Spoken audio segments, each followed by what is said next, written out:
कानून व्यवस्था है आपकी, सब कुछ है आपके पास, फिर भी जो है महिलाओं पर रेप नहीं रोक पा रहे हो, हत्या नहीं रोक पा रहे हो। सुनो भाई, मैंने ध्यान से आपको सुना है, सुनिए जरा। नो डॉन बेटा प्लीज। जिस दिन अम्बेडकरवादी गुस्सा हो जाएगा वो फिर इस सरकार को जो 24 में आ गई है वो आने वाले चुनाव में ऐसा सबक सिखाएगा कि दोबारा पलट के नहीं देख पाओगे। तो मैं मेरे दाएं तरफ जो साथी बैठे उनको बुरा लगेगा, कर्नाटक में 14,732 करोड़ रुपए इन्होंने दूसरी योजना में लगा दिए और मध्य प्रदेश में आपने 95 करोड़ रुपए जो है दूसरे बजट में लगा दिए। हमारा जो मिलता है उसको तो मत छीनो भाई। एमएसपी की लीगल गारंटी कोई बात नहीं हुई है। किसानों को जो 6,000 रुपए मिलते हैं उसको बढ़ा के 12,000 रुपए करना चाहिए और फसल बीमा जो है उसका सारा प्रीमियम सरकार भरे, किसानों पर बोझ ना लगे। रिजर्वेशन प्रमोशन में लागू नहीं किया गया, पुरानी पेंशन को बहाल नहीं किया गया, इस पर चर्चा नहीं हुई। देश में मनरेगा समय न्यूनतम मजदूरी की दर 700 रुपए होनी चाहिए, समान काम समान वेतन पॉलिसी लागू होनी चाहिए। जो रसोई की चिंता करते हुए 500 रुपए प्रति सिलेंडर से ज्यादा के दाम नहीं होने चाहिए, जो महिलाओं को राहत मिल सके। बिजली के दामों में भी कमी होनी चाहिए। बेरोजगार युवाओं को 5,000 रुपए भत्ता मिलना चाहिए, जो बेरोजगार युवा जो है अपनी पढ़ाई या अपना खर्चा उठा सके।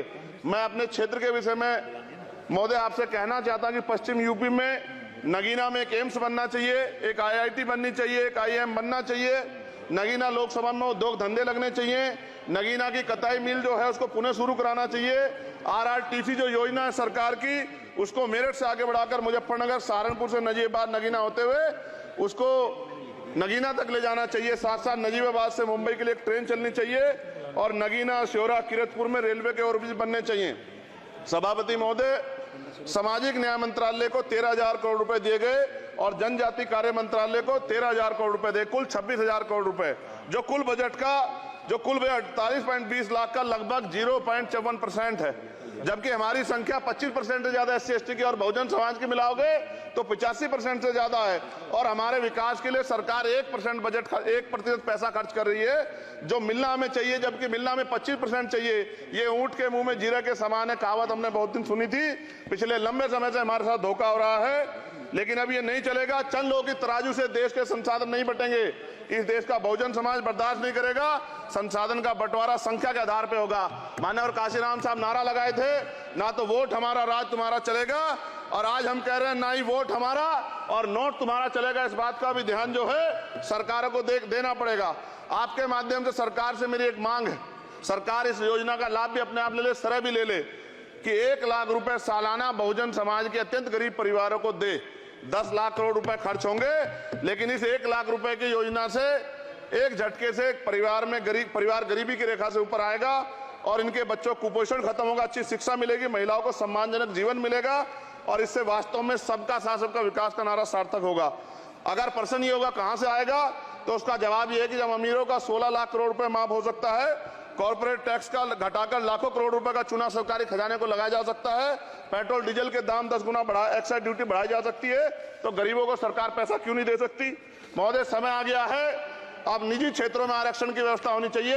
SC/ST OBC को निजी क्षेत्रों में आरक्षण मिलना चाहिए। और मेरी आपसे ये भी मांग है, क्योंकि अब समय की मांग है और देश तेजी से आगे बढ़ रहा है, तो मैं कहूंगा कि सरकार का जो सबका साथ सबका विकास का नारा लगभग वो असत्य महसूस होता है, क्योंकि अल्पसंख्यकों में मुसलमानों, जैनों, सिखों, बुद्धिस्टों के लिए कुछ दिख नहीं रहा, उनकी कल्याण कोई योजना नहीं है। मदरसों को जो बजट मिलता था वो कम कर दिया गया है। आर्थिक तंगी से लोग मर रहे हैं। इंटर्नशिप की बात हुई है, परमानेंट रोजगार नहीं है। और दिल्ली में क्या हुआ बच्चों के साथ कल, उनकी सुरक्षा की जिम्मेदारी क्या है? वो आए तो बनने थे IAS IPS और बन क्या गए, लाशें बन के गए। यहाँ से कोई ध्यान नहीं दे रहा है, किसी की नजर नहीं है। साथ साथ मैं आपसे ये भी आग्रह करूंगा कि हम ग्रामीण क्षेत्रों से आए लोग देश से बड़ा प्रेम करते हैं और हम ये महसूस करते हैं कि सरकारें हमें सुनेंगी, सरकारें हमारे बारे में सोचेंगी। लेकिन ऐसा महसूस हो जाता है आजादी के 75 साल बाद, और जिसको अमृत काल कहा जा रहा है, आज भी SC/ST OBC के लोगों पर अत्याचार हो रहा है। अभी 2 दिन पहले गोली से उड़ा दिया गया गाजियाबाद में और राजस्थान में गर्दन काट दी गई। ये घटनाएं देखकर डर लगता है, घर से निकलते हुए भी कि आने घर वापस लौटेंगे नहीं लौटेंगे। तो मेरा सरकार से आग्रह है, अगर आजादी के 75 साल बाद भी हमारी हत्या हो रही है, तो हमारी मां को भी दर्द हुआ होगा जब उसने हमें पैदा किया होगा।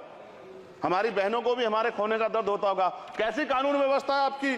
सब कुछ है आपके पास, फिर भी जो है महिलाओं पर रेप नहीं रोक पा रहे हो, हत्याएं नहीं रोक पा रहे हो, गरीबों, दलितों, पिछड़ों, किसानों, मजदूरों की जान नहीं बचा पा रहे हो। किसान सुसाइड कर रहा है, नौजवान सुसाइड कर रहा है, और बड़ी बड़ी बातें होती हैं, इधर भी अच्छे लोग हैं, इधर भी अच्छे लोग हैं, लेकिन अच्छाई तब होगी जब जमीन पे भी कुछ काम दिखाई देगा। और जमीन पे महोदय कोई काम दिखाई नहीं दे रहा है। जब कोई योजना की बात आती है तो सरकार हमसे मुंह मोड़ लेती है। आप बताइए, एजुकेशन का बजट कम कर दिया, हेल्थ का बजट कम कर दिया। मैं अपने क्षेत्र में गया तो आप विश्वास कीजिए, डॉक्टर नहीं है, स्कूल में मास्टर नहीं है, और कोई भर्ती ऐसी नहीं जिसका पेपर लीक नहीं होता है। तो देश किस तरफ जा रहा है और इसमें नौजवानों का भविष्य क्या है, इसके बारे में हमें चिंता करनी चाहिए। और अंत में अपनी बात को खत्म करते हुए मेरा आपसे आग्रह और आपके माध्यम सरकार से आग्रह है कि यहां बाहर बाबा साहब अम्बेडकर की मूर्ति लगी हुई थी, एक वो करोड़ों लोगों की आस्था से जुड़ा विषय है, और आप विश्वास करो इतना गुस्सा है उसको लेके। मेरी आपके माध्यम से मैं हाथ जोड़ता नहीं हूं, लेकिन मैं हाथ जोड़ के आपसे आग्रह कर रहा हूं कि प्रधानमंत्री जी, सरकार से हमारी आग्रह कि वो अम्बेडकर वादियों के सम्मान का ध्यान रखते हुए, उनके जो है दिल की पीड़ा को समझते हुए, दर्द का ध्यान रखते हुए उस मूर्ति को पुनः स्थापित करा दीजिए।